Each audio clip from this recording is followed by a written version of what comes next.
Rebel ನಾಯಕ ಯತ್ನಾಳ್ಗೆ ಈಗ Sadananda Gowda counter ಕೊಟ್ಟಿದ್ದಾರೆ. ಸೆಲ್ಫ್ ಸ್ಟೈಲ್ ಲೀಡರ್ಸ್ ಅಂತ ಕರೆಸಿಕೊಂಡವರು ಬಹಳ ಇದ್ದಾರೆ ಅಂತ ಹೇಳಿದ್ದಾರೆ. ಒಂದಿಬ್ಬರ ವಿರುದ್ಧ ಶಿಸ್ತು ಕ್ರಮ ಕೈಗೊಂಡ್ರೆ ಉಳಿದವರು ಸರಿಯಾಗ್ತಾರೆ ಅಂದಿದ್ದಾರೆ ಸದಾನಂದ ಗೌಡರು. ನಾನು ಯಾವುದೇ ಗುಂಪಿನ ಬಗ್ಗೆಯೂ ಕೂಡ ಹೆಸರು ಹಿಡಿದು ಮಾತಾಡಲ್ಲ, ಹೆಸರು ಹೇಳದೆ ಯತ್ನಾಳ್ಗೆ ಕೌಂಟರ್ ಕೊಟ್ಟಿದ್ದಾರೆ. ಯತ್ನಾಳ್ ಅಂಡ್ ಟೀಮ್ ಬಂಡಾಯಕ್ಕೆ ಡಿವಿ ಸದಾನಂದ ಗೌಡರು ಈಗ ಕೌಂಟರ್ ಕೊಟ್ಟಿರೋದು. ಹೈಕಮಾಂಡ್ ಕೂಡಲೇ ಮಧ್ಯಪ್ರವೇಶ ಮಾಡಬೇಕು ಅಂತ ಹೇಳಿದ್ದಾರೆ.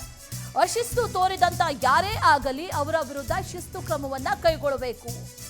ಬೀದಿಗೆ ಹೋಗೋ ಬದಲು ದೆಹಲಿಗೆ ವಿಮಾನ ಹತ್ತಿ ದೆಹಲಿಗೆ ಹೋಗಿ ಪಕ್ಷದ ವಿಚಾರವನ್ನ ಹೇಳಿ ಸರಿಪಡಿಸಿಕೊಳ್ಳಿ ಅಂತ ಹೇಳಿದ್ದಾರೆ. ಇಲ್ಲದಿದ್ರೆ ನಿಷ್ಠಾವಂತ ಕಾರ್ಯಕರ್ತರು ಅನ್ನಿಸ್ಕೊಳ್ಳೋದಕ್ಕೂ ಕೂಡ ಅವರು ನಾಲಾಯಕ ಅಂದಿದ್ದಾರೆ. ಬಿಜೆಪಿಯಲ್ಲಿ ಒಂದಷ್ಟು ಅಸಮಾಧಾನಿತ ನಾಯಕರೇನಿದ್ದಾರೆ, ಆ ನಾಯಕರಿಗೆ ಈಗ ತಿರುಗೇಟನ್ನ ಕೊಟ್ಟಿದ್ದಾರೆ ಡಿವಿ ಸದಾನಂದ ಗೌಡರು. ಕರ್ನಾಟಕದಲ್ಲಿ ಇದಕ್ಕಿಂತ ಪ್ರಬಲವಾದಂಥ ಗುಂಪುಗಾರಿಕೆ ನಮ್ಮ ಪಕ್ಷದಲ್ಲಿ ಕರ್ನಾಟಕದಲ್ಲಿ ಇತ್ತು. ನಾನು ಅಧ್ಯಕ್ಷ ಆಗಿದ್ದಂಥ ಸಂದರ್ಭದಲ್ಲಿ ಎರಡು ಪ್ರಬಲ ವ್ಯಕ್ತಿಗಳು, ಯಾರು ಪಕ್ಷವನ್ನು ಕಟ್ಟಿದೆ ಅಂತ ಹೇಳಿ ನಾವೇ ಕಟ್ಟಿದ್ದು ಕರ್ನಾಟಕದಲ್ಲಿ ಅಂತ ಹೇಳುವಂಥ ಪ್ರಬಲ ವ್ಯಕ್ತಿಗಳು, ಒಬ್ಬರು ನಮ್ಮ ಜೊತೆ ಇವತ್ತಿಲ್ಲ, ಅನಂತಕುಮಾರ್ ಇರ್ಬೋದು, ಅಥವಾ ಪಕ್ಷವನ್ನು ಕಟ್ಟಿ 3 ಬಾರಿ 4 ಬಾರಿ ಮುಖ್ಯಮಂತ್ರಿಗಳಾದಂಥ ಯಡಿಯೂರಪ್ಪರು ಇರ್ಬೋದು.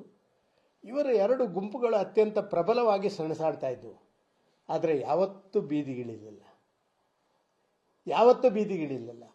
ಕರ್ನಾಟಕ ರಾಜ್ಯದ ಭಾರತೀಯ ಜನತಾ ಪಾರ್ಟಿಯ ಇತಿಹಾಸದಲ್ಲಿ ಪಕ್ಷದ ಆಂತರಿಕ ಗೊಂದಲಗಳು ಬೀದಿಗಳಲ್ಲಿ ಇವತ್ತು ಬಂದಿರುವಂಥದ್ದು ಇದೇ ಪ್ರಥಮ ಬಾರಿ. ಇದು ಭಾರಿ ನೋವಿನ ಸಂಗತಿ.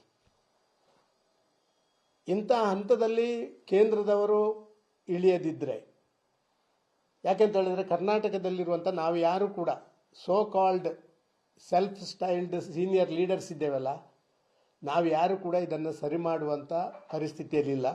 ಕೆಲವರು ಸರಿ ಮಾಡುವಂಥ ಪ್ರಯತ್ನಗಳಲ್ಲಿ ಇಲ್ಲ. ಅದು ಕೂಡ ಇನ್ನೊಂದಿದೆ. ಈ ರೀತಿ ಇದ್ರೇನೆ ನಾವು ಕೂಡ ಸ್ವಲ್ಪ ನಮ್ಮ ಅಸ್ತಿತ್ವ ಚೆನ್ನಾಗಿರ್ತದೆ ಅಂತ ಹೇಳುವಂಥ ನಾಯಕರು ಕೂಡ ಕರ್ನಾಟಕದ ಬಿಜೆಪಿಯಲ್ಲಿ ಇದ್ದಾರೆ, ಇಲ್ಲ ಅಂತ ಹೇಳೋದಿಲ್ಲ. ಇದಕ್ಕಿಂತ